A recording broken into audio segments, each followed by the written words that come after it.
naik tahun 2014 jadi 38%. Sekarang sudah ada perbaikan-perbaikan, tapi masih ada masalah serius. 24%. Presiden terpilih yang baru ingin kita kurangi, kalau bisa sampai 0% stunting di Indonesia. Maka perlu peningkatan produksi pangan yang tadi kita sudah lihat tadi Pak Amran. Ya. Saya bisa bersaksi bahwa Pak Amran, Pak Menteri ini adalah paling disayangi Pak Prabowo Subianto saat ini. Paling disayangi. Dan akan lebih banyak disayangi nanti kalau kita jadi pengekspor pangan Pak Amran, saya bisa katakan.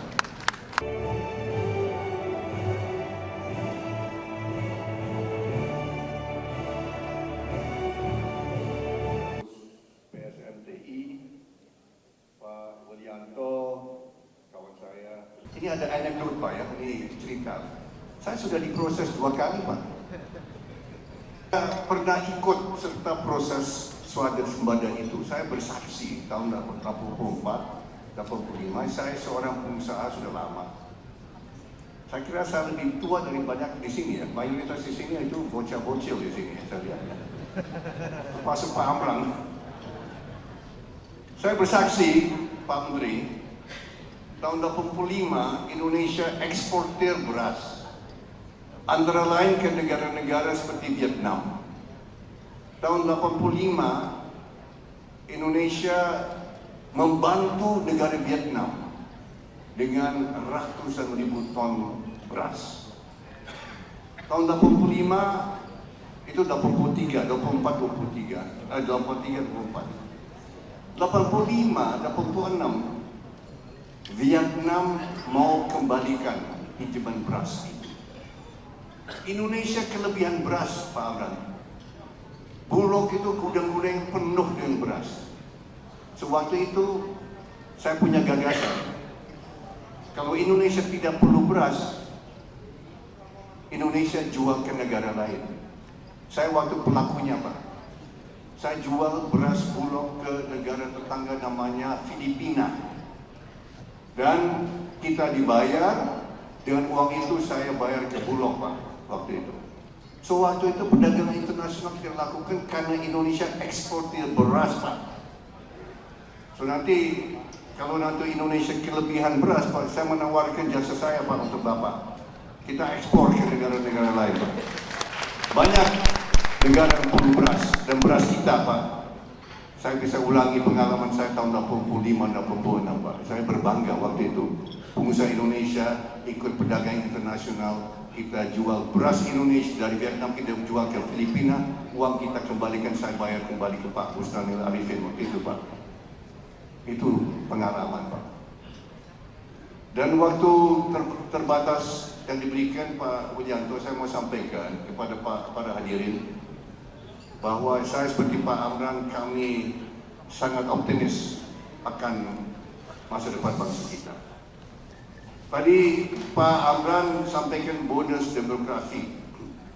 Nah, di sini masalah yang kita hadapi karena banyak rakyat kita kurang makan dan kurang gizi saat ini. Dan ini membahayakan masa depan kita. Ini menjadi landasan program dari Pak Prabowo yang namanya makanan bergizi gratis. Ini bukan makan siang saja. Ini adalah makan pagi, saraman pagi, dan makan siang. Dan hal ini sudah saya bicarakan sama kakak saya. Dia sampaikan gagasan ini tahun 2006, 18 tahun lalu. Ini gagasan beliau 18 tahun lalu. Belum ada Gerindra, Pak Menteri, belum ada Gerindra waktu itu. Pak Prabowo masih Dewan Pertimbangan Golkar, masalah. Tapi dia prihatin karena waktu itu ada data menunjukkan bahwa 30% anak-anak Indonesia di bawah umur 5 tahun menderita kondisi namanya stunting. Saya waktu itu tidak tahu itu stunting apa. Yang mengajarkan saya, menjadi guru saya mengenai masalah gizi dan stunting itu kakak saya, Prabowo Subianto, tahun 2006. Dan waktu itu dia punya ide, kita harus memberikan makanan yang bermutu kepada anak-anak kita untuk menghindari malapetaka bangsa, yaitu anak-anak masuk ke angkatan kerja dengan IQ rendah, IQ 70-72. Anak-anak yang mengalami stunting, kalau sudah jadi dewasa, mereka punya IQ 70-72, ibu-ibu, bapak-bapak. Itu yang dijadi masalah bangsa. 1 juta orang, tapi mutunya ya kasihan. Mereka di nasib mereka, kalau kita tidak bantu, kita nolong, itu jadi begitu. Manusia dengan IQ rendah. Nah, ini yang Prabowo ingin memperbaiki. Jangan sampai ini terlanjur. Saat ini menurut Kementerian Kesehatan, kalau tidak salah ya Pak Menteri, 24% anak-anak Indonesia stunting. Sempat naik tahun 2014 jadi 38%. Nah, sekarang sudah ada perbaikan, tapi masih ada masalah serius. 24%. Presiden terpilih yang baru ingin kita kurangi, kalau bisa sampai 0% stunting di Indonesia. Maka perlu peningkatan produksi pangan yang tadi kita sudah lihat tadi Pak Amran. Ya.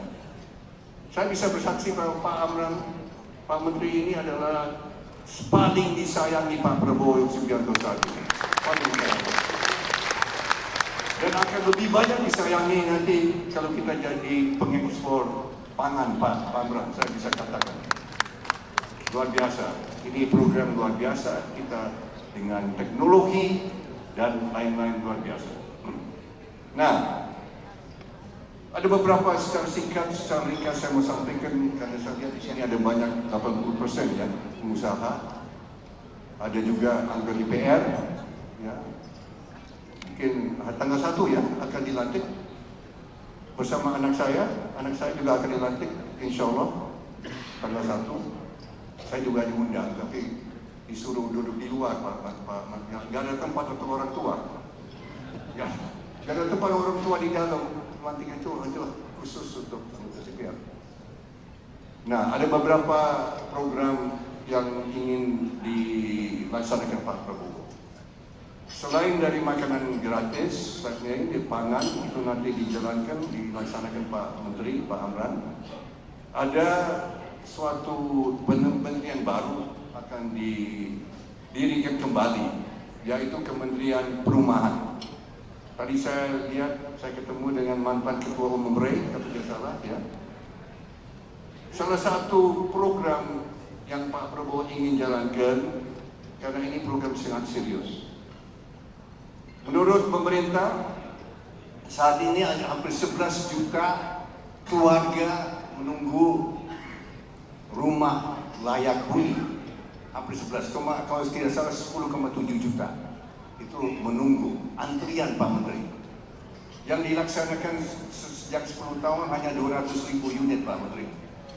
Ada setiap tahun 800.000 itu tumpuk terus sampai sekarang hampir 11 juta keluarga menunggu rumah layak huni. Di samping 10 juta itu, 11 juta itu, ada 27 juta rumah yang dianggap tidak layak huni. 27 juta. Berarti saat ini ada 37 juta keluarga yang menunggu atau memang pakai rumah tidak layak huni.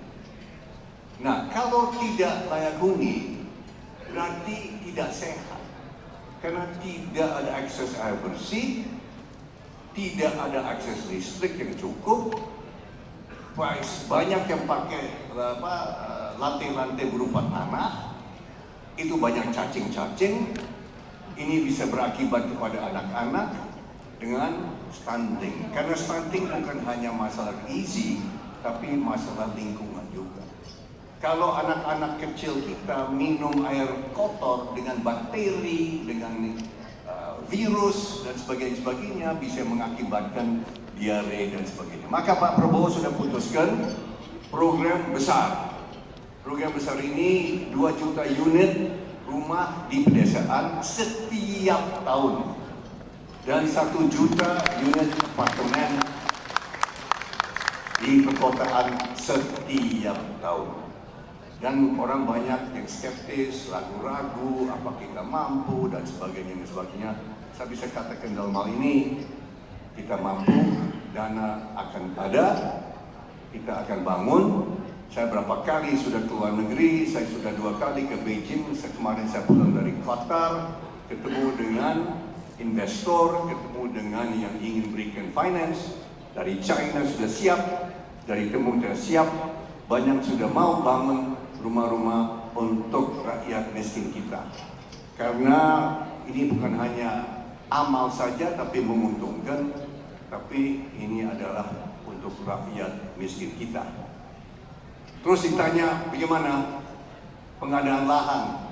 Saya kira Pak Menteri sudah tahu lahan itu sangat-sangat susah untuk akuisisi. So, yang pertama saya bisa katakan kita mulai di Jakarta.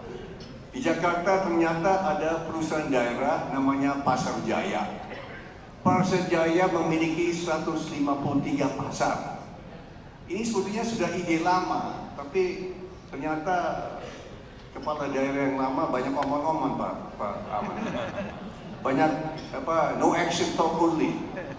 Yang lama Pak, yang lama ya. Bapak ngerti kan yang saya maksudnya. Maka kita harus action. Yang saya Pak Prabowo sudah action, jangan omong-omong aja, action. Nah, yang akan kita laksanakan 153 pasar itu nanti kita akan jadikan kompleks perumahan. Rumah untuk rakyat miskin, Pak Menteri.